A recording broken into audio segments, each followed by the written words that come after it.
social media companies and their allies stroke competitors in the press rely on them, I think, to make money. I see three main problems. First, the marketing of hatred. The case of Prince Harry and Meghan Markle forcefully makes the point. The data analyst's bot Sentinel looked at 114,000 Twitter posts about the couple since January 2020 and found two things. Firstly, that 55 accounts had been set up solely to post negative material about them, and 28 more accounts had been set up to amplify those messages. And secondly, that the Twitter algorithm, which suggests people you might want to follow, urged someone who had viewed one hate account or message to follow several others. These 83 accounts were responsible for 70% of the negative content targeted on the couple. One account posted 111,031 messages about them. Bot Sentinel reckons there are 264 single-purpose hate accounts solely targeting Harry and Meghan. To the innocent bystander, it looks like the whole world hates Harry and Meghan. No, there we are. But this is not just ordinary, spontaneous or altruistic hatred. It is deliberate and coordinated. It uses social media recommender systems to amplify hatred. Like all clickbait, it uses hatred to entice people to follow a link to an article on another client web page where money is to be made. Which is how it knowingly monetizes hatred, as shown by the network of YouTube channels that notched up 497 million views and $3.48 million on the back of hateful and inaccurate material about Meghan alone. 3 YouTube channels, Yankee Wally, Murky Meg, and according to Taz, had more than 70 million views and earned $494,730, all on the back of hatred of Meghan. The same goes for UK newspapers that fill their online sites with hateful Meghan material. It is becoming their richest clickbait scene, apart perhaps from the sidebar of shame on Mail Online. It drives viewing and earns advertising income, which is why so many British opinion writers pen so much drivel about the couple, not because the story matters, it doesn't, not because the writer genuinely cares about it, they don't, but because it makes money. That is not journalism. It's a perversion of journalism. And yet again, it means that the press see other people's lives as commodities to be traded. Welcome to another episode of Meghan and Harry Tales, where we unravel the truth behind the relentless media narratives surrounding Prince Harry and Meghan Markle. Today, we're diving into the dark underbelly of media bias and its role in fostering hatred and misinformation against the Duke and Duchess of Sussex. Let's explore how social media platforms and certain media outlets have weaponized their platforms to perpetuate a campaign of negativity. Data from Bot Sentinel analyzed over 114,000 Twitter posts about Harry and Meghan since January 2020.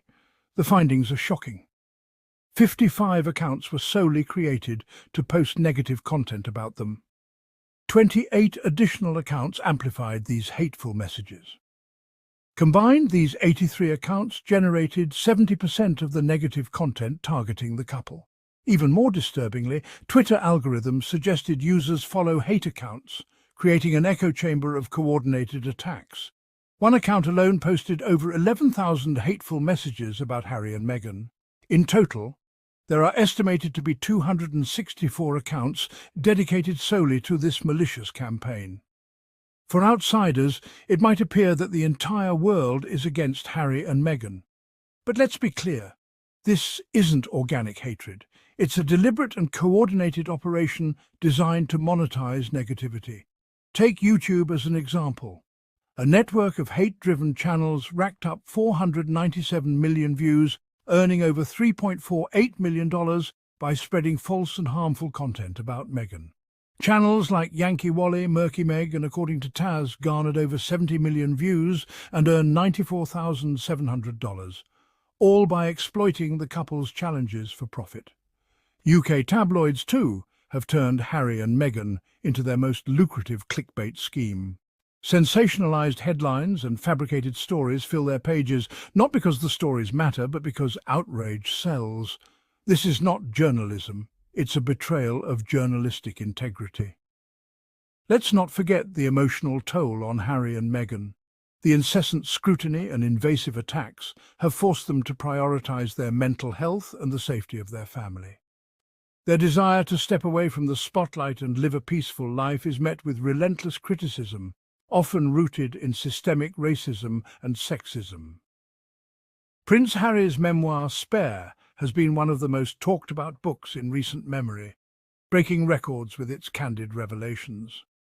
The memoir provides an intimate look at Harry's life, from his childhood as the spare heir to the grief of losing his mother, Princess Diana, and his struggles with mental health. It also delves into his relationships with his brother, Prince William, and father, King Charles, as well as his decision to leave royal life. Key takeaways from the memoir include revelations about the royal family, where Harry shares behind-the-scenes details about his strained relationship with senior royals and what he perceives as a lack of support during key moments in his life. Trauma and mental health, where Harry openly discusses his grief over Diana's death, his therapy journey, and how unresolved trauma impacted his adult life. Life outside the palace. The memoir also touches on his relationship with Meghan Markle, the relentless media scrutiny, and their move to the US for a fresh start. Many praised Harry's honesty, applauding his bravery in addressing mental health issues and exposing the rigidity of royal life. Some labelled the memoir as overly personal or accused Harry of airing the monarchy's private grievances for personal gain. The tabloid press particularly capitalized on select passages to fuel criticism.